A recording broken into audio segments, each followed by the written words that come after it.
Dans la vidéo précédente, je vous avais dit que j'allais faire un tutoriel sur les automations.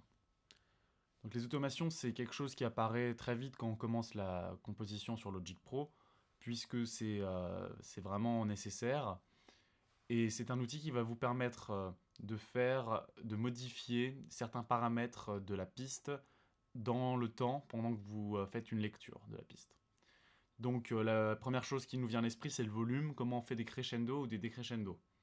Mais vous pouvez également modifier d'autres paramètres tels que le cutoff, les égaliseurs, certains autres paramètres comme la reverb, si vous voulez plus ou moins en mettre à certains moments du morceau. Pour ça, il suffit d'appuyer sur cet outil-là, qui va vous faire apparaître les données d'automation de la piste. Donc on voit que l'écran est devenu un peu plus sombre, que ici vous avez certains menus qui ne sont pas représentés quand vous les désactivez. Et c'est ces menus-là qui vont vous permettre de modifier les automations. Donc au début, par exemple, si je prends la piste de la basse, si je n'ai pas fait d'automation, je vais chercher une automation pour le volume, par exemple. Donc elle est déjà sélectionnée. Il suffit de cliquer sur la piste et apparaît la courbe de volume. La courbe de volume qui est à -10 dans un premier temps. Si je veux modifier cette basse instantanément pendant la lecture, il suffit de cliquer sur cette courbe d'automation et vous créez un point. Et qui dit un point dit la possibilité de faire des droites.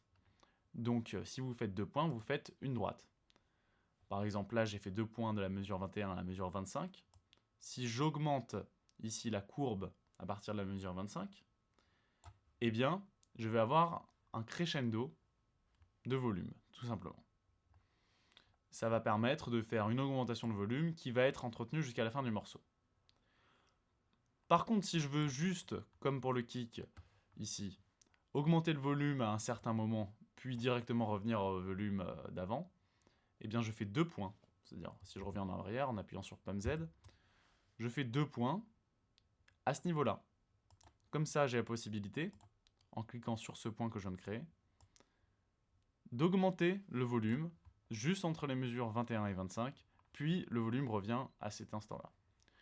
Donc les automations, tout simplement, c'est créer des points, et ensuite c'est à vous de voir quelle nécessité vous avez pour les automations. Si vous voulez plus ou moins augmenter le volume, vous avez tout simplement à mettre en lecture, à écouter, à faire une boucle par exemple ici, et voir ce qui vous convient. Les automations, c'est juste créer des points, rien d'autre, et c'est vraiment simple. Il suffit juste d'avoir la bonne technique, et c'est ça ce que je voulais vous montrer. Vous pouvez également utiliser l'outil de crayon, ici par exemple je le mets à droite, comme ça j'appuie sur commande, et j'ai déjà un crayon qui va permettre de viser l'automation, le point où je vais vouloir faire une automation. Par exemple si je veux ici avoir un point avec ma courbe face à un espèce de W, je fais ici le point et directement la courbe suit. Voilà, on peut faire plein de points, on peut en mettre partout. Ça fait des automations assez étranges pour le coup, mais vous pouvez faire ce que vous voulez. Alors, toujours pour revenir en arrière, je vous conseille d'appuyer sur Pomme Z, ça marche également pour les automations. Et puis maintenant, je vais vous montrer des automations particulières, telles que les automations avec des courbes. Là, je vous ai montré qu'on pouvait faire des droites. Mais si par exemple vous avez envie que le crescendo que vous faites par exemple ici entre la mesure 21 et 22 ne soit pas linéaire, vous avez tout simplement à cliquer ici par exemple, au lieu du crayon, vous cliquez sur outils courbe d'automation, voilà, et vous appuyez sur commande, donc vous faites un petit zoom, vous appuyez sur commande, et là vous pouvez faire une courbe. Donc le volume va pouvoir augmenter par exemple de manière exponentielle à ce moment-là. C'est-à-dire ça va augmenter rapidement vers la fin. Mais vous pouvez également faire des sigmoïdes, voilà, ici on a un sigmoïde, là. Voilà. Et également, là par exemple, augmenter très vite au début et puis ralentir à la fin. Donc en fait, c'est vraiment, on peut maîtriser totalement le son dans l'espace et donc dans le temps grâce aux automations. Là, je vous ai montré pour le volume. je peux également modifier certains autres paramètres. Et ces paramètres-là, ils vont être en fait définis par la tranche de console qui est ici. Par exemple, pour la basse, j'ai ma tranche de console pour le synthé, et ici les données de mixage.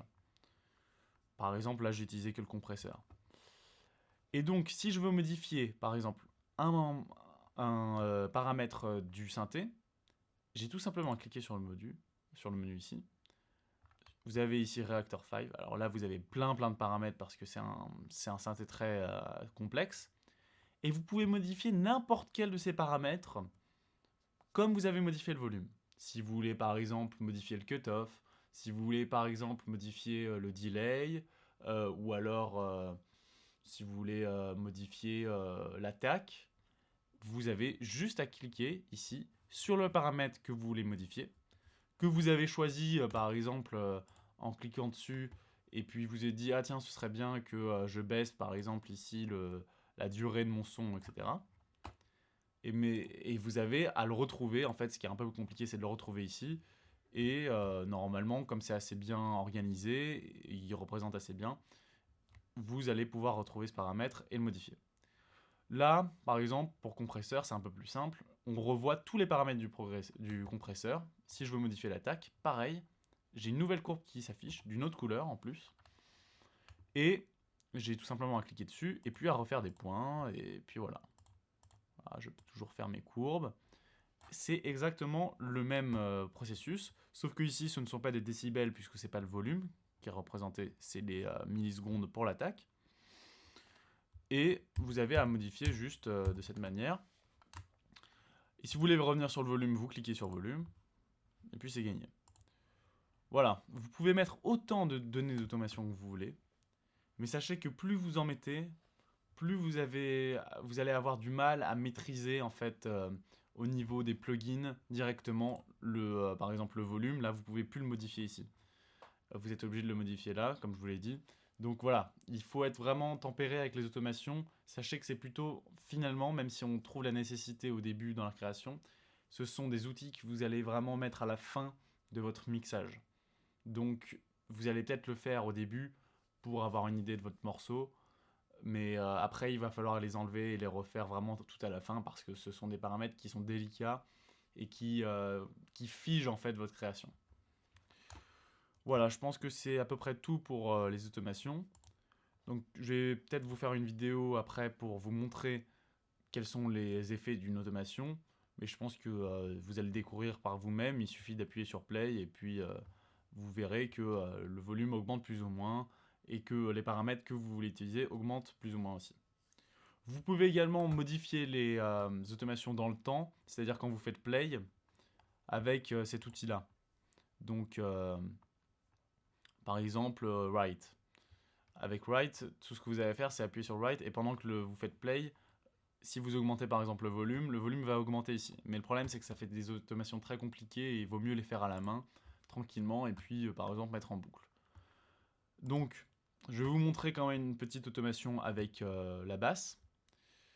Donc pour la basse, là par exemple, j'ai une basse qui est normale, constante.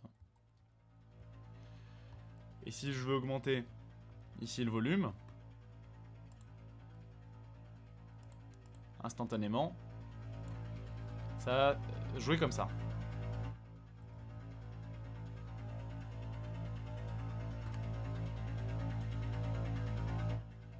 Voilà. Et puis vous pouvez le faire sur les autres paramètres. C'est magique, les automations marchent bien. Voilà, donc c'est tout pour aujourd'hui. J'ai voulu faire quand même cette vidéo pour vous montrer que les automations, même si c'est quelque chose d'assez simple et d'assez intuitif au départ, pour bien les maîtriser, il faut quelques petites astuces et je pense que je vous les ai toutes à peu près données.